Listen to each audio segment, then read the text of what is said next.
I mean, is there any contradiction in that? I mean, the Israelis taking military action to free hostages. Do you think that affects at all the deal that's on the table, the deal that's being negotiated? I don't think it shouldn't. I think the Israelis are well within their rights to do everything in their power to try to get back the hostages that were taken from Israel and continue to be held. Have been held for far too long now, and it should in no way impact the negotiations.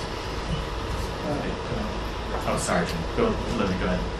Just one point of clarification, because our understanding is that there's not yet a clear commitment from the Israeli government to have representation at these talks in Cairo. Understanding you're not their spokesperson, are you relaying to the Israelis the importance of participating in these talks in order to achieve any outcome? I'm not going to obviously not speak for them, but I'm also not going to speak to our private negotiations. But obviously we do believe that these discussions are important. We believe that it's important that we continue to engage around the need to secure these hostages and obtain a humanitarian pause, and we'll continue to pursue that with the government of Israel as well as with the governments of Egypt and Qatar. And you believe these activities in Rafah, your view is not that it is not the unspooling of a campaign, but do you believe they're counterproductive to hostage talks? I just can't speak to what the intent of these particular strikes last night were.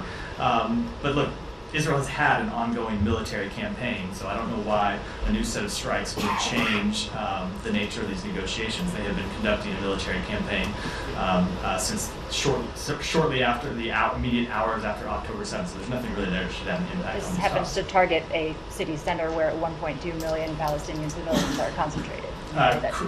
Correct, but I'm not sure why that would have an impact on the hostage talks. If Hamas was going to pull out of these talks, maybe Hamas should stop hiding, but it's Hamas that continues to hide behind those civilians. Well, with respect, I mean, it's to the secretary's line that, not forgetting a common humanity here is what I thought was top of mind for the administration. Of course it is top of mind for the administration.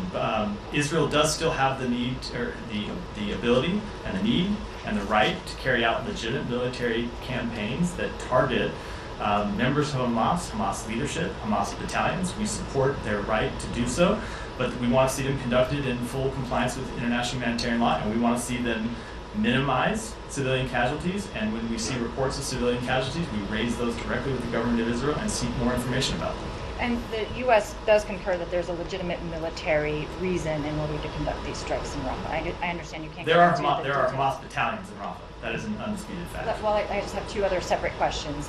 One is on whether you can tell us anything about the Americans who have been detained by the IDF in both the West Bank and Gaza. Do you have clarity on the circumstances of their detention? Have you been requesting and gotten offered consular access? We don't have clarity on the situation. I can say that with respect to both of these situations, I think, as you know, because of privacy considerations, lots of times in these cases we're not able to speak to the details. But in both cases, we are aware of the matter and are engaged with the families and seeking more information from the government of Israel. Is there a preliminary level of concern involved in any of these cases? Until we have been able to acquire more information, I don't think I should offer that. Okay,